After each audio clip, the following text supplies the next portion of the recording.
share with you some of the experiences I had early in my life that kind of made me the person I am today, for better or worse. When I was a little boy, we went to school one day and the teacher said, today we're all getting our polio shots.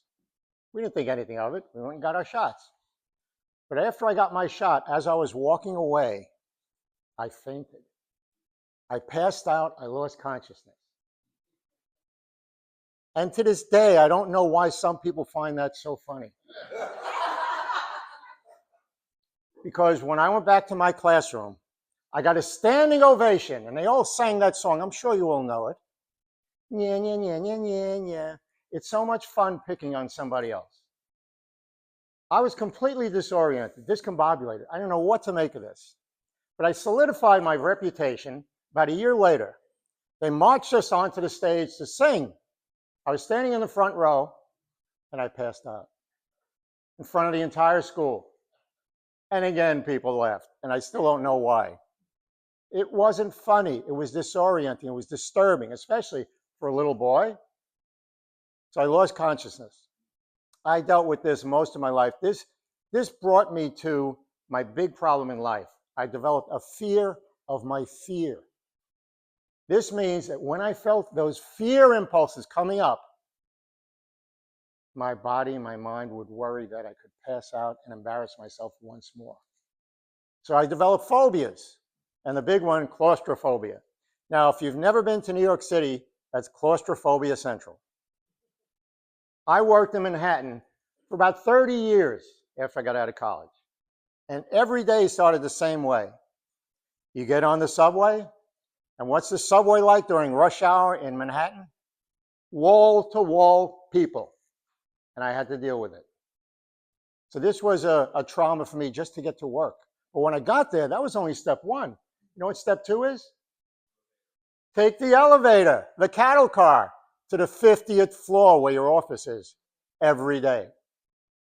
So every day I confronted these things, and every day I confronted my phobia, my claustrophobia. Now, it's at this point, I have to tell you before I get off this one, there are two additional elements they add for excitement. Every once in a while, everything stops moving. Whether you're on the subway or the elevator, you just stop. And you stand there for 5 minutes, 25 minutes, maybe in your heavy winter clothes, sweating. But just to make it a little more exciting, every once in a while, they turn all the lights out. So you're standing there in the dark, sweating, wondering when you'll get to work. And I'm wondering if I'll pass out before I get to my work. Now, this went on for many years. But when I was middle-aged, I discovered my company would pay $1,000 to send me to the Dale Carnegie public speaking course.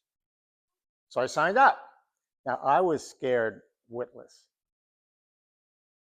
Every week, we each gave a short speech. And every week, we voted. And I was shocked to find that in the third week, they voted my speech the best speech of the night. I started feeling a big change here. I felt that I can do this, I can do it well, and I was even starting to enjoy it. But that was 10 weeks. Then it was over. And what happened after that? All my insecurities, my traumas, all those feelings of fear came back. And so I discovered Toastmasters. And Toastmasters has become my sanctuary. Now, many of you may not know this, but when I came here to San Diego in 2005, I knew no one. So I discovered Del Mar Toastmasters, and this has become my sanctuary. You've become my congregation. So I confront my fear. What I've discovered is I confront my fear by actually giving speeches. By giving speeches, I handle the fear. And so I want to thank each and every one of you for your support throughout all these years. And especially I want to thank you for making me feel welcome in San Diego. I feel welcome in San Diego because of you, and I thank you.